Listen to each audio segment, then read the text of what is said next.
The days are longer, the calendar's filling up, and I want to feel as good as this beautiful summer weather. That's why I've been loving Groons. It's one daily pack of gummies that covers my greens, vitamins, minerals, and even has 6 grams of prebiotic fiber, so I don't need to juggle a complicated wellness routine on top of everything else. They taste amazing. They're easy to toss in my bag on the go. Plus, they're vegan, gluten-free, and HSA/FSA eligible for reimbursement. Save up to 52% off with code PODCAST at Gruns.co. That's code PODCAST at GRUNS.co. This episode sponsored by She's Birdie.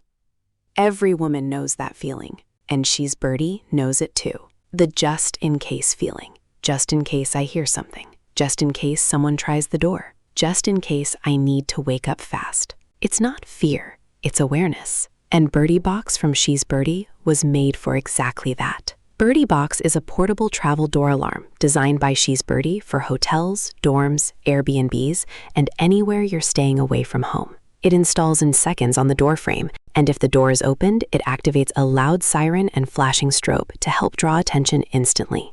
She's Birdie, because peace of mind should check in with you. Birdie Box by She's Birdie. Visit shesbirdie.com. That's SHESBIRDIE.com, and order your Birdie Box before your next stay away from home. Most people don't realize how much their personal information is being bought and sold every day. Data brokers are making billions, pulling details about you from public records and the internet, and then packaging and selling it, usually without your consent. That's how your information lands in the hands of scammers, spammers, even stalkers. It's why you get endless robocalls and why ads seem to follow you everywhere. That's where Aura comes in. Aura actively removes your data from broker sites and keeps it off. They also instantly alert you if your information shows up in a breach or on the dark web. But Aura goes beyond data protection. With one app, you get a VPN, antivirus, password manager, spam call protection, dark web monitoring, and even up to $5 million in identity theft insurance, all backed by 24/7 US-based fraud support. Other companies might sell just credit monitoring or just a VPN. Aura gives you all of it, together, at the same price competitors charge for just one service. Start your free trial today at aura.com/remove. Protect yourself now at aura.com/remove. Welcome to the Fallout Lore, the podcast that explores the boundaries of our knowledge about the world of Fallout. Welcome back to the Fallout Lorecast. This is your host, Tom, or Robots, and I have a wonderful crew with me this week. We're doing something a little bit different. For longtime listeners of the show, you know that the show is primarily about the lore of Fallout, and we're going to talk about some Fallout lore in this episode as well. But I also like to use this platform to highlight other creators, because the Fallout creators in this space are what make it so special and also add to the community, which is so wonderful. And joining me again is Chipmunk. He's back with a new podcast. You might know him as the guy, or one of the guys behind the real life get-togethers in Vegas and in Appalachia every year. He's pretty much the guy who sets up a lot of that stuff and does a lot of the work, the hard work behind the scenes to make that possible. But he's also a creator and has a new show, Chip Shot, which is out there. The first 2 episodes are live right now. And Chip, welcome back to the show. I'm so excited to talk about this show that you've done. What would be the best way to describe this? Because on my listening, I'm getting a lot of these like vintage sitcom kind of tongue-in-cheek, kind of self-aware vibes from it. Is that a good description? Yes, Tom, it is. And thank you for having us. But that hits it on the mark.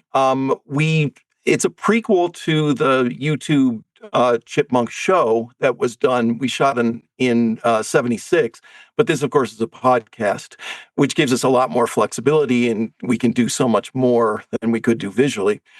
But what it is a standard sitcom. And if you were going to say, what's the premise? It's literally 30 Rock meets Saturday Night Live's Point Counterpoint meets Between Two Ferns, with a lot of Fallout violence and fun and all that.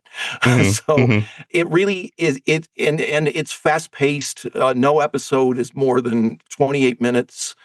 And it does absolutely follow sitcom format. And it's got an incredible cast of voice artists who you've heard on other podcasts and have fantastic credits behind them, and are the most talented cast I could possibly have put together. Yeah, And I'm yeah. thrilled by that. And we've got But a lot that, of them in a here with nutshell, us. that's what Chip Shot is. Yeah. And sorry, I want to jump in and say we've got a lot of them with us here today, which, by the way, is thank you all for taking the time to join us. Here, let's go through, and we're going to introduce each person. Please give a brief explanation of who you are, where people might know you from, and the character you play on the show. And Chip, we'll start with you.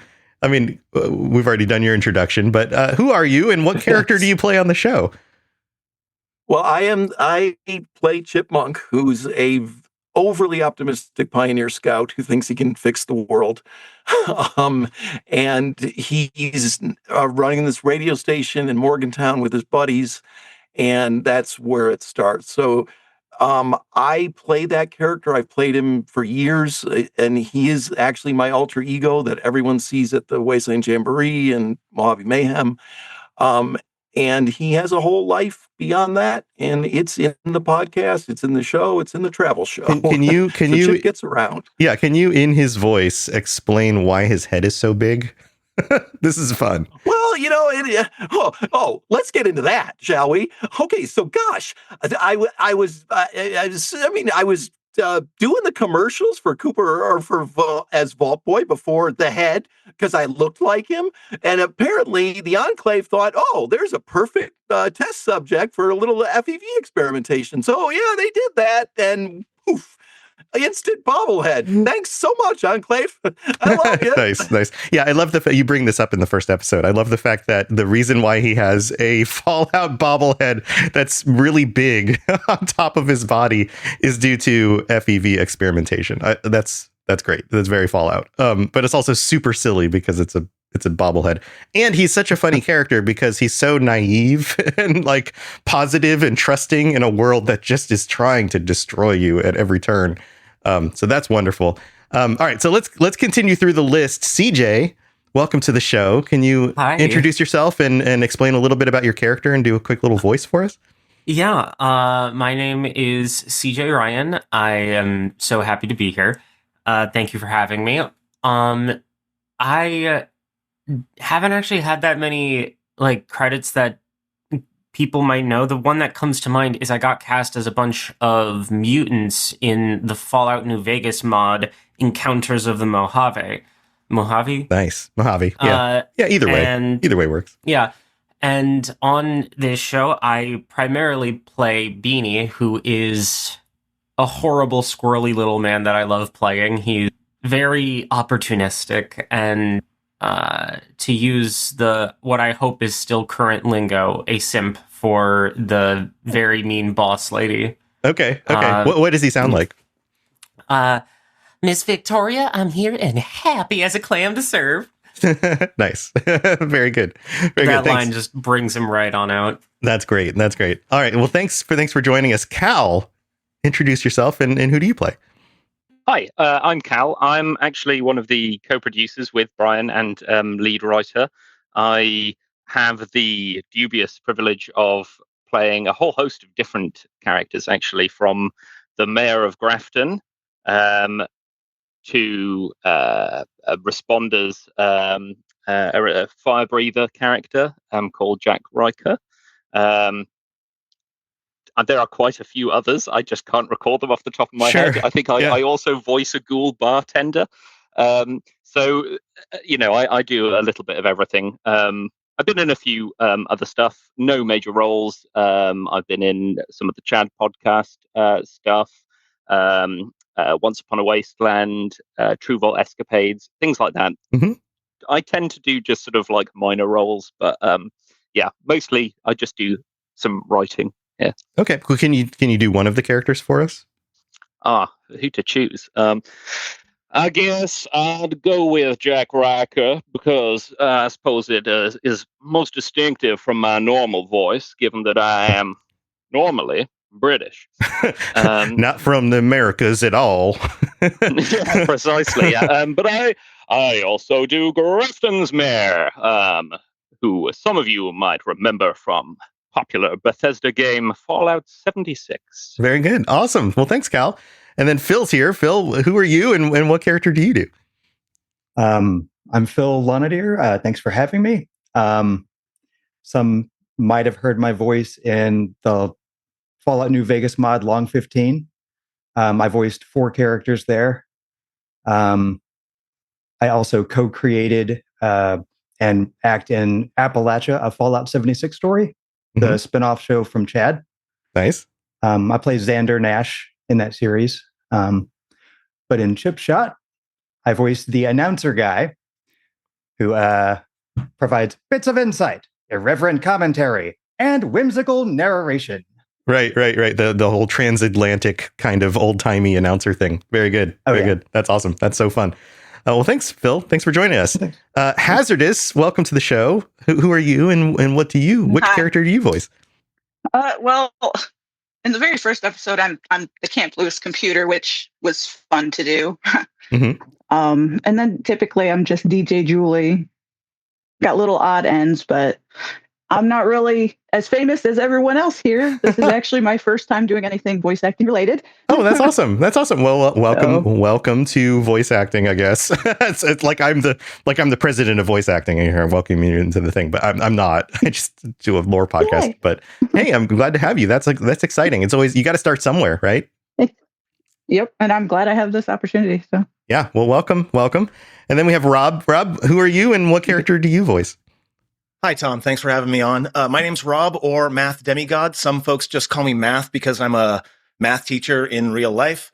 My previous characters include Private Lawson from the Modus Files, as well as all of the mole miners in that show.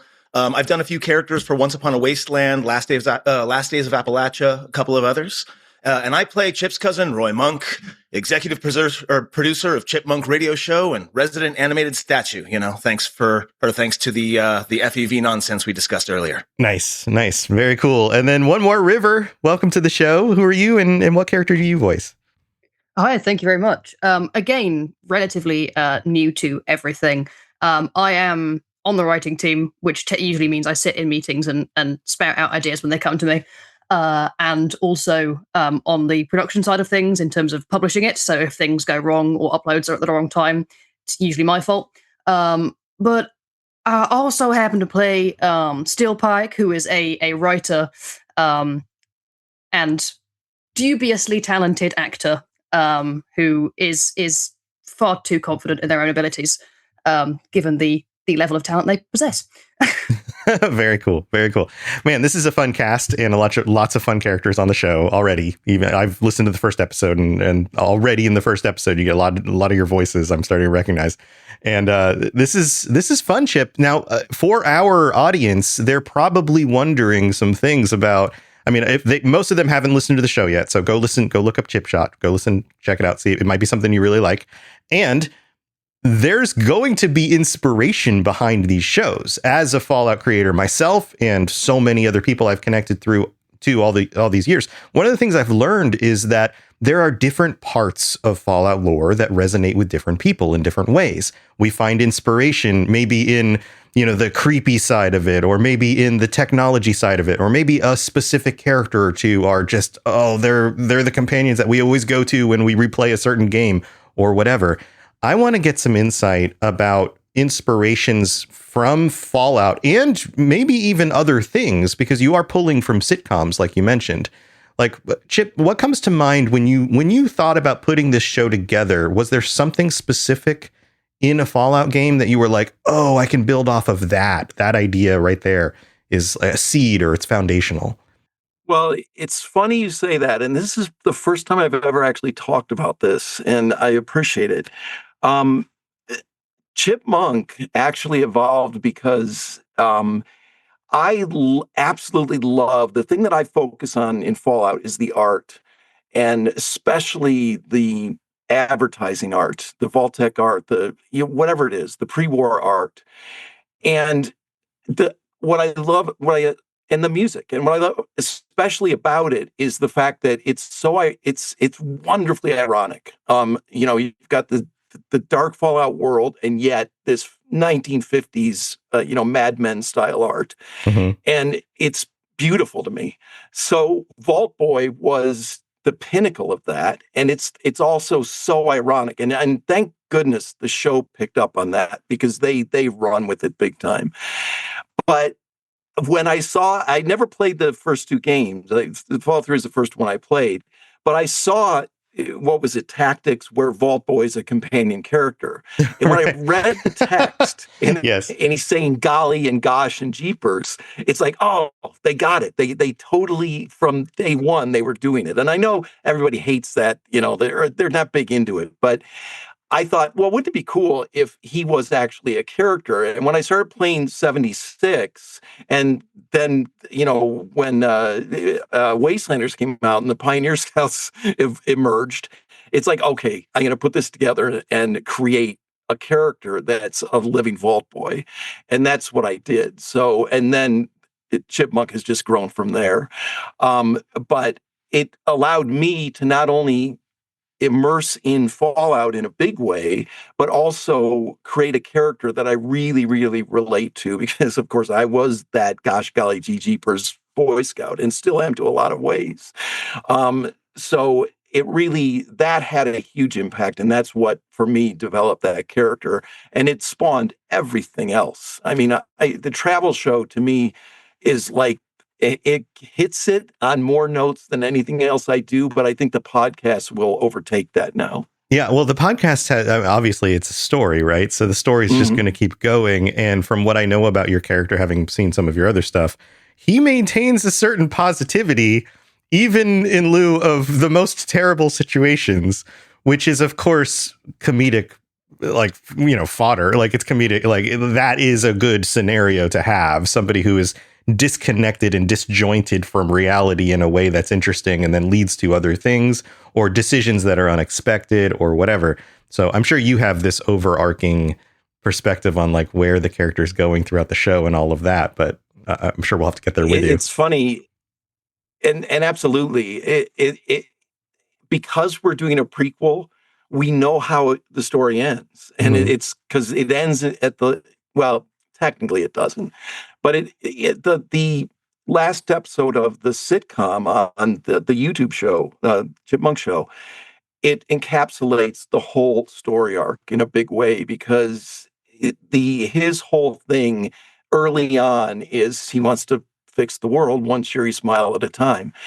And as he goes through life, he realizes and Roy's a big factor in this, that's just not possible no matter what. Right. But he never falls to that darkness, and he gets to the point where he realizes the best you can do is just be an example of what could be. Right. And Roy is really there to provide the realism counterpoint, right? Roy is there to kind of provide the realism to Chip's optimism, which is why I really love the character interactions between the two of us. Yeah, that dynamic is interesting, and also Chip being like never actually being able to fix the world, but realizing that it's still worth the effort. Like, I think this is, I come from a philosophy background. This is one of those like moral ideas where people see people like this and they think they're like goody goodies, right? And they discount them. And they think that they're ignorant and naive and that they always will be. And some of those things are usually true about people like that. But what they fail to see is the amount of actual like internal strength and drive that it takes to maintain a positive thing, to even back up from, well, maybe I can't save the world, but maybe I can make somebody's world better, one person at a time. Like that, there's strength underneath that I think a lot of people fail to recognize. Do you feel like that's the same, Chip? Do you feel like does that make sense for Chipmunk as a character? Yeah, it absolutely does. And when you talk about drawing from, and as we're always told as writers, if you're going to write well, you have to write what you know. You have to write from the heart. And that comes from the heart. I mean, that very much is me in a lot of ways. I mean, Chipmunk is the most autobio character I've ever created. And the fact of the matter is, you can't deliver human stories and you can't deliver layers of characters until you tap into those exact kind of things, the bigger picture, the more philosophical things, the emotion, the human condition. So, that's where, and again, this writing team, and we're doing comedy, but still good comedy is human comedy. Right. I mean, you look at any Big Bang episode, there's always a heart in it. And that's what we strive for. Yeah. Well, Tom, you mentioned philosophy before, and we don't have majors and minors over here in the UK, but philosophy was a huge part of my degree program, and so I'm so glad you said that, because there's a huge underpinning of this philosophical underpinning throughout any kind of Fallout setting that we tried to, I guess, bring to life in this, despite the fact that it is so thoroughly and completely influenced by wacky wasteland stuff, that sort of Fallout New Vegas style. Sometimes weird stuff just kind of happens in the wasteland. Sure. And you see that, if you play 76, you see that in terms of the encounters that you have. And we try to kind of play into that, without spoiling, any major details on what's coming up on the show. We go into some of the kind of figures that pop up in Fallout 76 and beyond. Mm-hmm. And try to really tap into the kind of in-world lore that's created in those games, but presenting it in a way that is, I guess, friendly for people. Even if you know nothing about Fallout, you can engage with this, and it will make sense to you. Being as I have a proud mother who is keen on trying to take an interest in anything that I do, my mum actually listened to the first 2 episodes, knows nothing about Fallout, but thought it was the best thing ever. Which it's my mum. It probably isn't the best thing ever. Yeah, right. But well, you have a very supportive mother. Yeah, I do. Shout out to Maria. It goes to show there's a comedy there that transcends the actual setting. I tried to sell this to my mum before as like, okay, think talk show in a post-apocalyptic setting. Mm-hmm. And I could see the look on her face; it was not positive. But she's now listened to it, and she was really, really overwhelmed by how funny she found it. And I think part of that is because my mum's sense of humor and mine are quite similar, and funnily enough, nice. My sense of humor and Brian's quite similar, and it's kind of gelled really well to produce this kind of, like Brian said before, 30 Rock meets point counterpoint meets post-apocalyptic America meets, well, you take your pick of any kind of British comedy as well, because there's mm-hmm. a lot of that style of comedy as well. Yeah, and you guys are doing a audio show, so there's no visuals other than the cool artwork you guys have done for it and have had other artists do, which you can talk about in a minute. But because of that, so much has to be telegraphed through the way the characters speak, the sound effects, the things they say, how they say things. I think a lot of people don't understand what goes into thinking through all of that. And the vibe I get is that so much of the writing and performance is self-aware. And I say this in a way because there will be people who turn on the first episode and they immediately, and this is the internet, you're going to get every opinion everywhere. Like if you put anything out on the internet, there are going to be lovers, there's going to be haters. It's just the way it is. And one of the things that happens way too often on the internet is somebody will listen to the first 2 minutes of something and then they'll go, I know what this is, and they turn it off and they just make a brash, quick judgment of some sort. And my thoughts for your show is that the people who will only give this 2 minutes will miss out on the fact that it is self-aware. They're going to turn it on and they're going to go, well, this is a little cheesy and over the top, completely unaware that that's on purpose. That's not like, that's the point. That's the beginning. And then mm-hmm. It seems like the show then goes from that and then gets more real, even though there's this shiny veneer, kind of like with the character Chipmunk, right? On the outside, he looks ridiculous. He's a walking around vault boy with a giant head, but deep down inside, there's real stuff there, right? There's real care. There's real person. There's still stuff going on. And I feel like the show as a whole is kind of like that. If you just give it a quick glance, you're going to be like, well, maybe this is kind of cheesy. I don't know if this is the kind of thing I normally listen to, because probably you don't. But then if you give it a little bit more of a chance, you're going to realize that there's a lot more underneath that surface. Does that feel accurate, River? Yes, absolutely. Yeah. CJ? If I may, I had a moment where before, I'm sorry, I don't know if that was someone yelling or a car. It's all right. No problem. I had a moment when I first looked at the script and I was like, wow, this is really cheap. But then I kept reading, and I'm so glad. But that you are right that there are people who have those low attention spans, those very cynical surface level understandings, and they won't give it a chance. And speaking as someone who has a way shorter attention span than I want to have, don't give in to that impulse. Give it a shot. And that goes for most media, because most media is made for a reason. So I'm going to get off my soapbox now. Yeah, it's just a thing, right? People make quick judgments. They feel like it's the TikTokification of our attention spans, right? If it doesn't hit you in the first 5 seconds, just swipe to the next one, right? Right. River, did you want to say something about that too? Yeah, absolutely. I mean, discussing philosophy, and I do have an interest in moral philosophy, not quite to the extent that I think Cal has. So he can flex on that. But I do come from a psychology background. That was what my degree was in.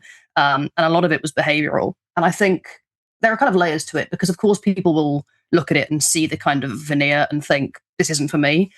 But actually, I think as well, that can be the case with Fallout, because if you just think of a very, very brief synopsis, it's post-apocalyptic, it's, like an RPG survival game, there are guns in it, enemies.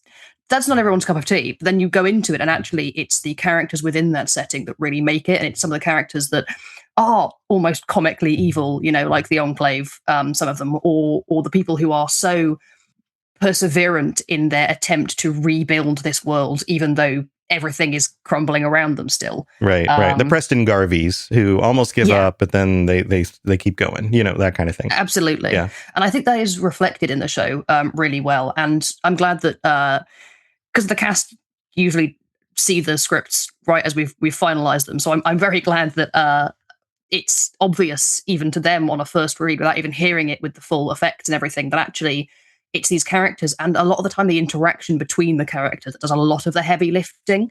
It was mentioned earlier by Math, like the stuff between Chip and Roy, or even just Chip and any of the other characters, really is fundamental in telling that story, in the same way that in the Fallout universe, the characters have to exist within their setting for them to really make sense and come to life. Mm-hmm. And I think that's something that has been done, in my opinion, really, really well. And hopefully will grab the attentions of some people who typically wouldn't be into this sort of thing. Yeah, well said. Well, I'd like to move on from that, just to I just wanted to put that to bed, because I know there will be people who will fall into that trap. And they're going, because this isn't, a lot of these other shows have been doing Fallout content and Fallout stories and voice acting and all of that. And they all have their own flavor. But this one comes across very intentionally cheesy, for lack of and Chip's back, cheesy for lack of a better phrase, or at least it appears to be. And then you got to dig a little bit deeper, right? But here, I want to get into some of the other inspiration behind not just the show, but some of your characters, because there are so many Fallout games at this point. Fallout 76 has been going for years now. There are a lot of characters in the series who have been voice acted by very, very good voice actors who are a part of the community and come out to these events and things like that. I'm sure, like me, you guys have probably been highly influenced by their characters, their delivery, those situations. Who would like to share some insight into maybe one of your characters and some of the inspiration behind it from Fallout? I'm happy to talk about from the writer's perspective, but Rob, if you want to go first. No, please, Cal, you first. There are a whole load of characters, obviously, that we've come up with, some of which, they're familiar faces from the games. or familiar voices even. So in the case of DJ Julie, she's the voice of Appalachia Radio in Fallout 76, and she comes up so often, and it's beautiful. Honestly, you just wait. As soon as you hear Hazard's DJ Julie, I think you'll love what we've done with her. But I mean, we all come from like slightly different walks of life. So I mean, I think my proudest characters that I've developed, and River can talk more to this, since River, he plays one of them. But Still Pike and Merlot. Now they start off as incredibly minor characters. Oh yeah, of course, and CJ plays Merlot. So River plays Still Pike. CJ plays Merlot. They are your classic art students. Students of the arts. They go around with their Super 8 cameras, thinking they're incredibly insightful with these really artsy takes and stuff like that. We're going to get a camera angle nobody's ever done before. And it's exactly. Like, okay, it's this is so this is going to blow everybody's minds. That kind of level of stuff, and it just falls so flat in this post-apocalyptic wasteland where you've got super mutants and ghouls everywhere. No one's interested in these artsy shots or anything, and yet they are. It goes back to what you were saying before. They're still going for it. They're still going to be published authors and stuff like that. Mm-hmm. And I think that's one of the things that I really enjoyed, because I've been that artsy person who thinks they're going to blow everyone's minds with this really insightful piece, really pretentious poem that I'm looking back when I wrote when I was 18 or something, and I'm thinking, wow, that is bad. Right. So there's a lot of that goes into it. I'm sure CJ and River can talk more about how they've played them. I was going to dedicate my portion of inspiration to Merlot, because as Chip can attest, I very much surprised myself, but Chip, you said I got Beanie in like one go. So there wasn't really that much evolution for Beanie, but Merlot, there were like 3 full different variations that I thought was very interesting, because Merlot sounds largely like me, like has my sort of natural accent, just playing it up. You're not even going to pay us. But Merlot started off kind of British adjacent by like the gravity of the energy he was bringing out. I don't know how else to put that. Okay, so as an American, like we have a mixed group here. Some of us are from the US, some of us are when I'm saying British, UK. I more mean the British Isles. It's like it's not English, but it like to an American it sounds English-ish. Right, that's what I'm getting to, is that as an American, we often hear, say, UK accents as being slightly elevated from our common speech.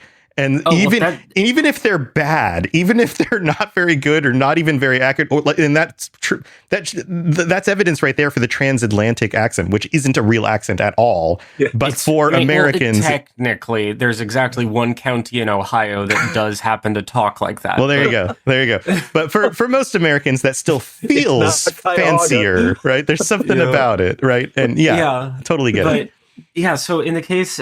I'm sparing you all a diatribe on how every culture has their version of that, which I could talk for hours on this, because I am a nerd and I love learning, and this is one of the things that I fixated on for a while. But originally, my first take on Merlot was, I'm just going to pull the first line I remember. It's so subversive, it actually hurts. Like, it... almost drawing on Pegasus from Yu-Gi-Oh, which wasn't intentional, but yeah.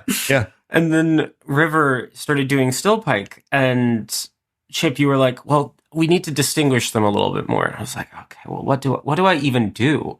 I'm imagining Team Rocket. I can't bring out this energy in its potency with like a normal American accent, because it didn't occur to me to just do my own voice, because I do happen to be very pretentious sounding at times.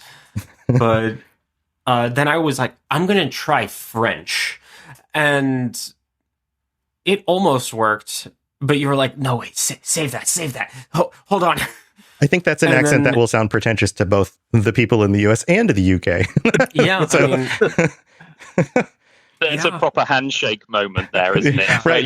We all agree about how pretentious the French are. Subversive. It actually hurts. Like it's not quite right, but and then it just ended up eventually becoming me, but with more pretentiousness, more drama kid energy than yeah. Like I already normally sound very dramatic, but then it's just like from here up to here, and just emphasize and just let that oscillation. And that was really it was weirdly difficult, as obvious as it was in hindsight.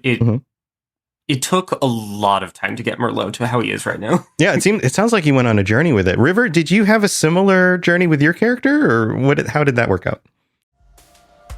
I like chewing gum. You like chewing gum. Probably. Most of us like chewing gum. But what if your gum actually did something more than just taste good and make your breath better?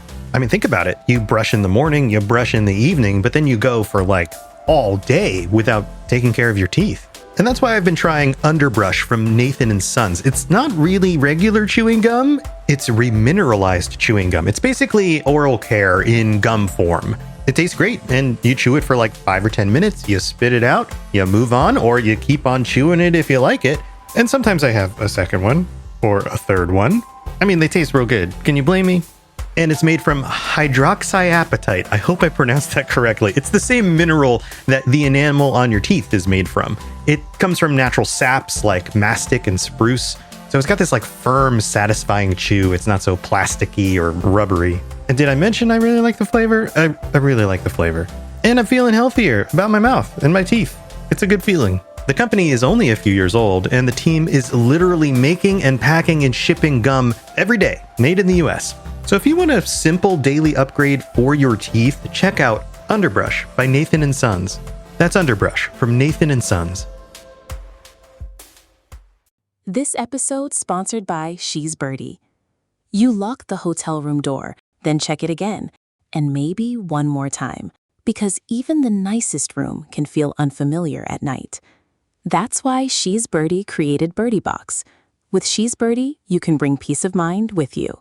Birdie Box is a portable travel door alarm for hotels, dorms, Airbnbs, and anywhere you stay away from home. Just attach it to the door frame, switch it on, and if someone opens the door, Birdie Box blasts a loud siren and flashing alarm to alert you and everyone nearby. Because the best part of travel isn't worrying, it's sleeping soundly. Birdie Box from She's Birdie, locking in peace of mind wherever you stay. For safer, more confident travel, visit shesbirdie.com. That's SHESBIRDIE.com. So mine was a little bit more simple, actually. And a lot of that was because I looked at the role and went, and immediately went to Cal, who birthed them from his mind, and kind of asked what he was feeling with it. And you're welcome for that phrase. And I know you directed me towards Only Murders in the Building and the sisters in that. And I the heard, sisters. The brothers, sisters there. And I took like a few listens through and I went, this works. Because I have spent most of my life surrounded by pretentious British drama school kids. So it's not tired, but it's something that I know well. And it didn't quite work for the setting, I think. And then, I listened to the reference and combined that in my head with other characters that I know. I mean, there's no one I think that comes to mind right now who's quite as dramatic, but it's that sort of almost caricature style of person that the Fallout games do really well, where they are every distilled part of a personality you can think of condensed down into what is left when when the dust settles. Right. Right. So, I think a lot of that was less accent work and more kind of just intonation and working out, why it is that the characters are the way that they are. But fortunately, it came relatively easy when the voice got there. I went, Nope, it's locked. I've got it. We're here. And before we jump to Rob and Phil, let me just say one thing about this cast and their characters. Kel and I both agree that we create these characters, we create the story arcs, but we want the voice actors to make them their own. So they really have a lot of creativity, flexible creativity to make the character their own. And Rob has done that beautifully with Roy. These CJ and River have done that with their characters of Still Pike and Merlot and everyone else.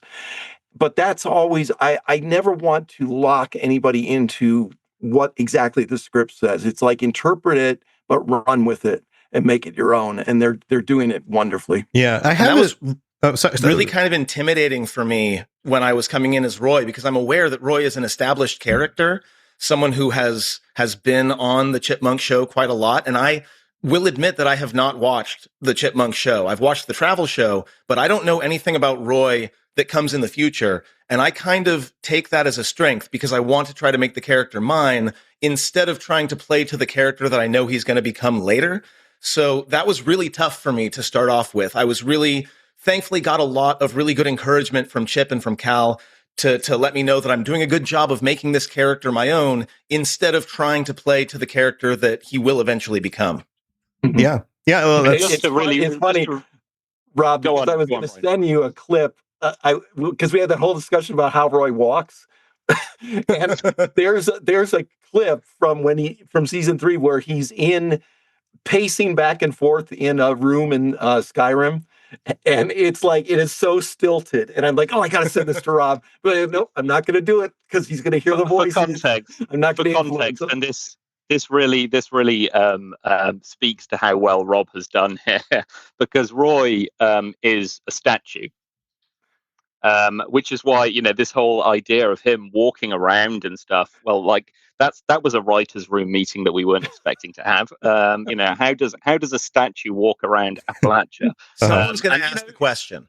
Someone is going to ask the question, and you know what? We've got an answer. But Rob is honestly a phenomenal talent. Bringing a statue to life is, it's a challenge that, well, it's just a challenge, isn't it? Yeah. Yeah, I'm trying to think of did you draw any inspiration from any of the Fallout character? There's not a statue that I know of, but think of the weird things. Ghoul, that kind of idea, Yeah, okay. From Fallout 3, I think it was, and also part of me, the Art Attack statue. There's a talking statue in Art Attack in the UK. Huge inspiration. Uniquely British reference. Uniquely British. Yeah, about I don't know, 12% of our audience will get that one. Honestly, I didn't really choose a character to take inspiration from because Roy is so unique. But both Roy as a character and me as a person are very interested in tropes, and a lot of folks like to try to subvert tropes, and I am not that guy.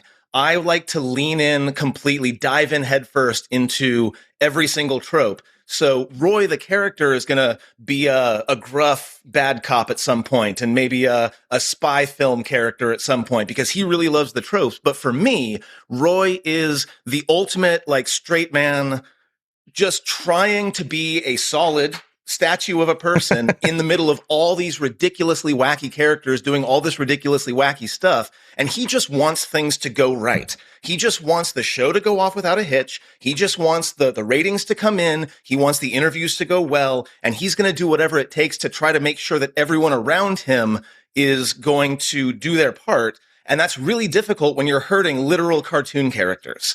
So, especially early on, he's very much the exasperated, I'm just trying to keep this all together while everyone is running in all different directions all at once kind of character. And it has been such a blast. I've really been enjoying playing him. So and let me comment on that, Rob, because the audience will see this in episode 4 because it's the end of the first story arc and it's the first episode where they do the show. And it is, I love it so much in every way, but the last scene is all of them at the Portside pub at an after party. And Roy and Chip have this conversation. And it's like, I'm not going to spoil it by any means, but it really, all of a sudden, the show comes to life in a huge way. And you really get to know this relationship. And it's going to go for a wild ride from there. But I'm the most proud of anything I've done so far of that episode. And thanks to you guys for creating it, because it is wonderful. It really is fantastic. And like Roy and the rest of these characters seem very one-dimensional. Roy's kind of abrasive. He's kind of a dick, but mostly he's just trying to keep control of the situation. But yeah, in episode 4, you really hear that he really does love Chip, and he really does care about WSUX radio, and he really does care about the people around him. He just hasn't really figured out how to express that in a non-toxic way. No, and you sent me a line last night, and I'm like, Jesus Christ, Matt, I can't put another line in this episode. But then yes, when I heard it, I'm like, I got to find the space for this. And then I have to respond to it. And it only added a couple seconds, but it's beautiful. And it's like, okay, that's it. That was the icing on the cake. So interesting. So he's literally the straight man. Yeah, that's the physically idea. The most solid straight type of character you could possibly have. That's what we were going for. Yes, yeah. You have hit the nail on the head. Yeah, very we were cool. Talking about how he's just desperately trying to keep things together. The episode I thought of was the one with the responders, trying to corral both Chip and Victoria. Well, because Chip and Victoria are both very interested in the responders for opposite reasons, right? Chip is a fanboy of all fanboys, and Victoria is very much ACAB, and no cops, no responders type character. So trying to keep them both out of the green room so that we can have an interview that is organic is a big challenge. And there was one other thing I wanted to mention. She's like the archetypal Randian libertarian is is Victoria. Very much. And so you see it's again counterpoint. You've got the Randian libertarian on one side. You've got Chip, who would love nothing more than to take a bath in liquid stars and stripes. You've got these two figures that just butt heads constantly. And I wish Linda could be on because you guys know the character. She takes it over the top like nobody can, and the language that comes out of her is like she is a joy to have on the show. And man, it is the antithesis of Chip in every way. And of course we're married, so it is so much fun to release all this energy. And it's fantastic. She is my favorite of all of the cast. Oh yeah, for sure. And to this day, Linda's voice saying "morons" it just like lives rent free in my head. So thanks for that, Brian. You can pass that on to Linda. I will. It's interesting, you guys. There's a lot of behind the scenes stuff. I'm sure a lot of this stuff will make more sense to people when they get to those episodes too. But you mentioned the responders. You mentioned. This will be something people will be curious about. What is the time frame this exists in? When does this happen in the lore? Somewhere early on, I drew up a timeline, but it takes place literally right after, within a few years of the bombs dropping, and after, and shortly after 76 opens, I guess, whenever that. I guess it's farther. I guess after Wastelanders, because Julie's in it, right? Yeah, it is after Wastelanders. It would have to be after Wastelanders. Yeah, it's been, if I recall correctly, it's been like 25 years by the time of the events of 76. Plus, depending on the updates. And nor does Roy, and by design, so it doesn't really matter to them. It's around sort of 2102, I think, is the date that we give it. But we're not. It's a bit. I'm sure someone will be out there going, actually, that didn't happen until 21. Oh yeah. Well, I don't know what you're talking about. Nobody who's ever listened to my show has ever given me actually, that's what this is my opinion on the lore. That never happens. But no, but I think it's been quite liberating as writers to play it a little bit fast and loose with the exact timing, because obviously, I mean, with 76 having releases it did, and then with updates gradually pushing the date forward, apart from the most recent one for some reason, there are aspects of things that technically, as the player going through the game, you can do in 2104 that happened in 2102. It's nebulous in the game. I think we really played with that. And some of us have original characters in, our own written stories and role plays and things that we then bring into the show for cameos and things. And that timeline doesn't make any sense. By all intents and purposes, my child, one of the first sort of full RP characters I ever wrote, Cadogan, who's in the show, should not have been nearly old enough or with the responders for when things are happening. But we are, I think, playing with that a little bit because it allows for more scope for interaction with factions like, the responders. And there's mention of the Brotherhood and the Enclave and all sorts of other groups who have contrasting opinions, particularly if you consider the Brotherhood and their kind of war against FEV, when, most of Chip's friends and family are in some way mutated.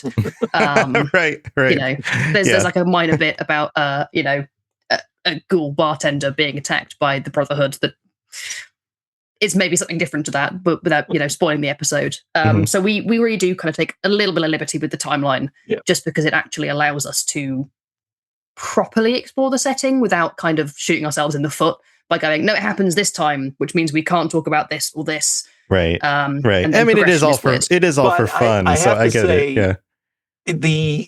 We have those discussions in the writers' meetings, and it's like we try to be as faithful to the lore as we can, but we know we're going to have to break the rules at some point. And my thing is, it's a sitcom, so there's that. And don't make me go William Shatner on your ass. There's the whole idea of like an unreliable narrator as well. That, we explore in the show. And it's 2102 is a good year to set it. Canonically during the sort of Fallout 76 timeline, we're not obviously going to follow everyone's Fallout 76 journey because everyone has a different Fallout 76 journey, and we're not 100% wedded to the timeline, because if you look at 76, well, a nuke drops in Appalachia every 10 minutes, right. It gets a little crazy. We do have to draw a line somewhere. Right. It reminds me of when in our own world, in the real world, when we do some sort of historically set story, oftentimes there are those anachronisms that just creep in, and it's almost like it's very hard to find. An example of this would be like the Odyssey. And people are like, oh, well, the armor is not of the time period, or they casted actors who don't look Greek or whatever. And it's like, yeah, but it's still a good story. And that's the whole point, right? Like, let's not get all hung up on, not everything has to be 100% one too. historically accurate. If I may, the anachronisms is not a new problem. Right. Virgil writing the Aeneid used Iron Age weaponry in some scenes when the Aeneid is Bronze Age. The anachronisms are a thing that's happened. Right. It's just, that's my point. My point is it's just part of human nature when we tell stories, right? Like those things are just there. And if you let them get in the way, then you're like, why are you even watching stories ever? Because you're always going to find something to poke a hole in, right? Super fun to think about these things. Like I love thinking about canon and what might happen when and where. And suddenly the ghoul is in Ohio and like what's going on. But in the end, canon is really in our minds. Right. Oh, yeah. Like we all interpret the story our own way. So I guess that's our way of saying don't think about it too much, unless you enjoy that sort of thing. And then by all means, think about it all you want. Yeah. The problem I have, and this is me getting on my soapbox, having done a lore podcast for 7 years, is that people will let that get in the way. They bring their own expectations to it, to every IP. And they expect that every IP will be 100% buttoned up with no canonicity flaws, none of that stuff. And spoilers, no IP works like that. So that's an unreasonable expectation, right? But we can point out those consistencies and inconsistencies, and then we can just keep rolling with it and just enjoy the thing for what it is. Like that's my perspective on it. But before we get too far into this, because we've been going for a while, we need to eventually wrap up the interview. Phil and Hazardous both haven't had a chance to talk about their characters and some inspiration. So I wanted to give you guys a shot. Phil, you have some insight into us about things in Fallout or other things that inspired your character? Well, there wasn't anything specific in Fallout that inspired my take on the announcer guy voice. but I wanted something that really kind of would fit in the Fallout universe. The typical transatlantic voice you'd hear on the radio, like typical narrator, something that just kind of fit. But also, I kind of want to put a little bit of a spin on it, like being a disembodied voice who narrates. He kind of has insight into what's going on. Like, he has his own opinions. Nice. So I want to make a like a little spin on how I deliver certain things sometimes. Just to, just not make it just the standard announcer, but also, right. He might. Right. There's something underneath this. There's more. It's more than just a voice. Yeah. Yeah. Yeah. That's fun because it's a subtle thing you can hint to that people will slowly realize over time. I'm not going to say anything to that comment, Tom, other than Phil, congratulations. Cool. You won the secret prize of all the writers going, yes, it works. Cool. So when I say that is a huge spoiler that I swore that I made them all swear they can't talk. Yeah. That's the one thing they can't talk about. All right. So all I was going to spoilers. say was you don't know the half of it. Yeah. Spoilers, Easter eggs. Calling I'm sure. it a spoiler kind of gives some of the hand, but okay. Well, I guess we'll have to see exactly how that goes. Hazardous. What about you? What about you with your character? I mean, you were saying that this is very new for you. What did you do to prep and get ready with it? Actually, ironically, DJ Julie on Fallout 76 is one of my favorites. I always loved listening to her on the radio. So when I was told to basically send whatever to Chip, and they told me that DJ Julie would be perfect, I was like, oh, yes, okay, let's go. Yeah. And then, but I know I was requested to at least try to get as close to the sweet sounding voice that you would hear on your Pip-Boy. I tried my best. But all I can say is I'm working on that episode today, and I just finished the scene with you and Maddie. I was on the floor because the way I can't say it. You're magic.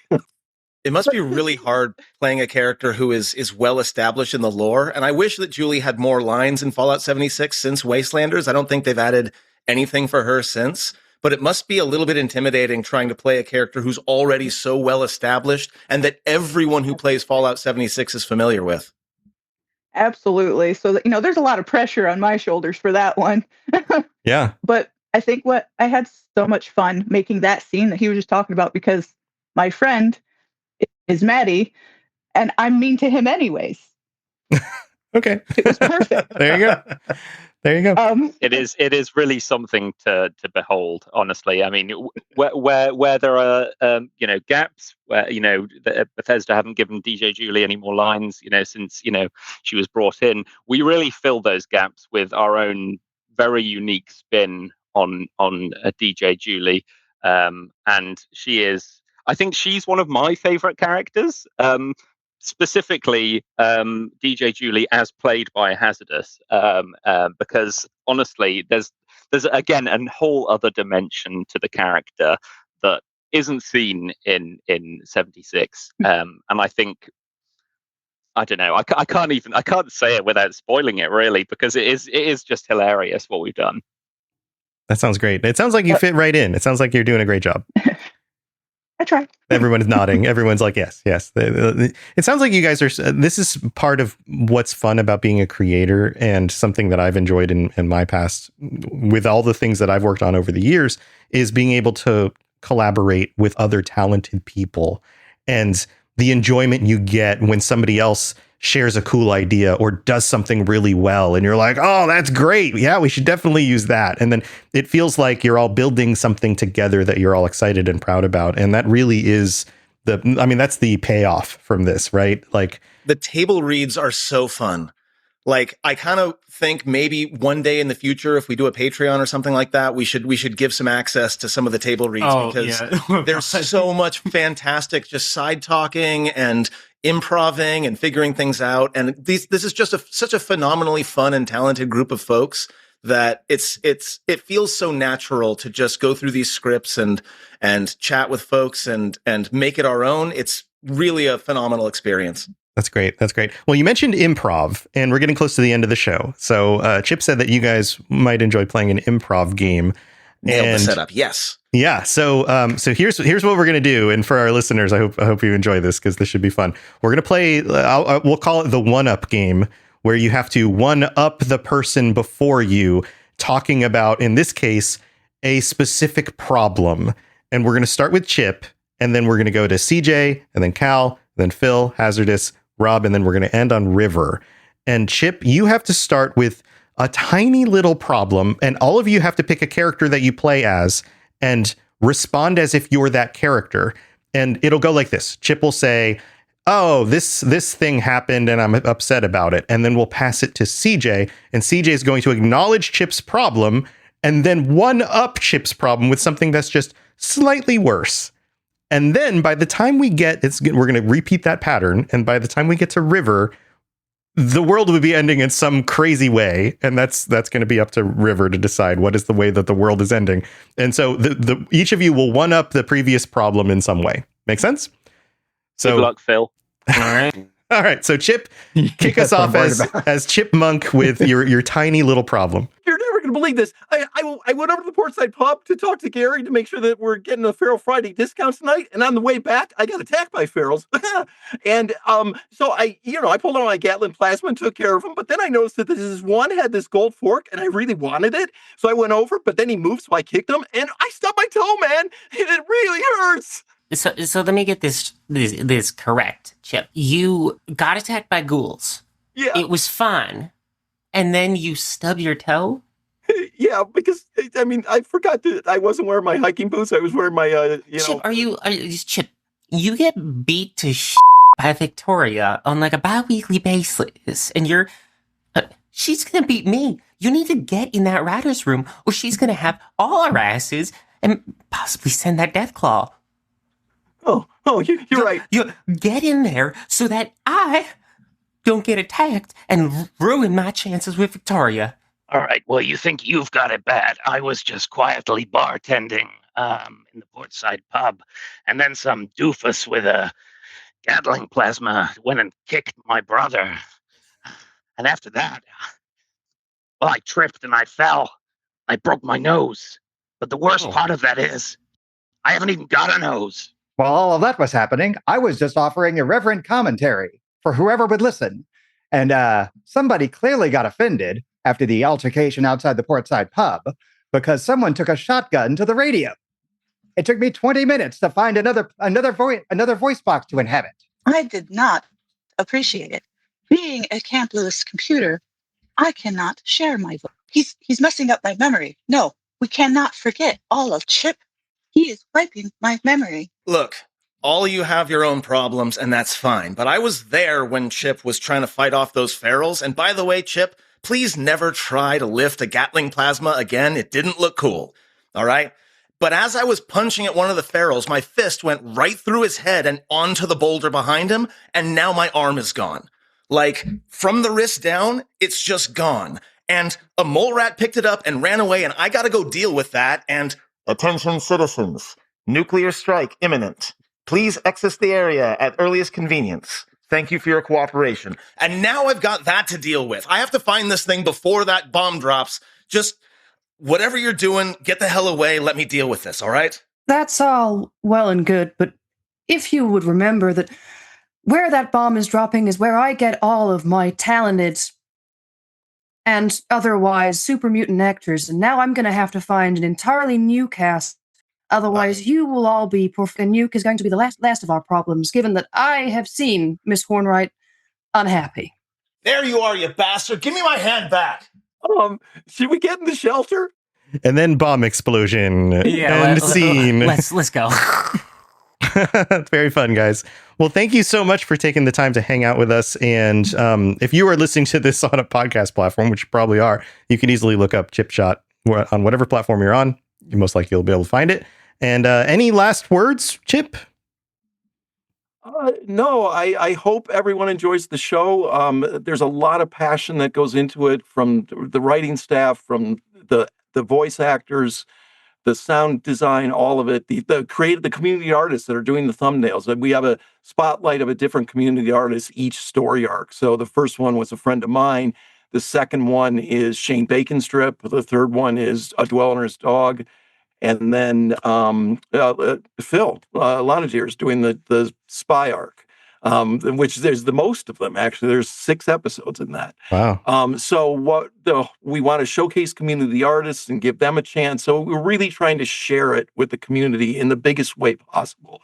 But certainly, it's not just for Fallout fans. Anybody can enjoy this show. It is literally, an office comedy, sitcom in a big way, and it's got a lot of heart. So hopefully you'll all enjoy it, and we welcome you to the show. If people want to either be considered for future roles or be considered for their artwork to be used on the show or anything like that, what's the best way for them to get a hold of you? On Discord, you can find me at Chipmunk 9827, I think. They'll see me on Xbox. And they can certainly email me at, what's the best way? It's probably... there is a specific Chipshot email account that's used mostly just for signing things in, but it's just chipshotpod@gmail.com, okay. Which I'll check periodically. So you can send it there as well if you haven't got the other platforms. Awesome. Yeah, and not just roles as well, and things like that. If people want us to include specific guests, maybe something for them to, they can always write in and give suggestions. At the heart of it, despite all the craziness that's going on, there's all sorts of guests that we're involving, like the responders, like Rip Daring is going to feature in one. We've got a spy arc, so. If there are guests that people want to see, please just write in. Let us know. Awesome. Well, best of luck to you guys with the show. I hope it goes well. I hope a lot of people tune in and check it out.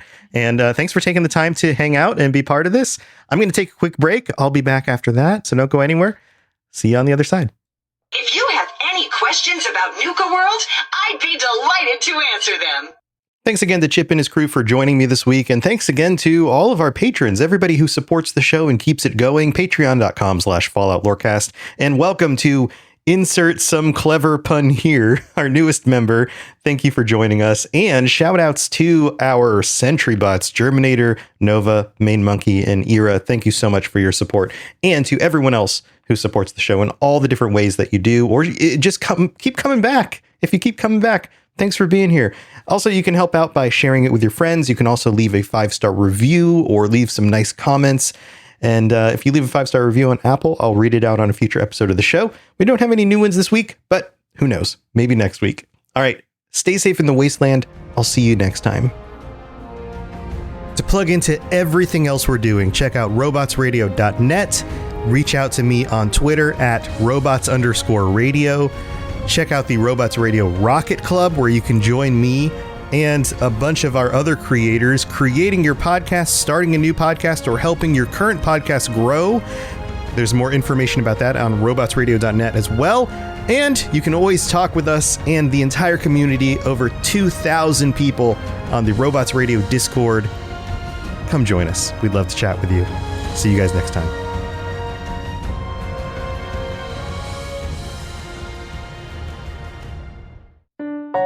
Robots Radio. Games, lore, stories, community. Just press play.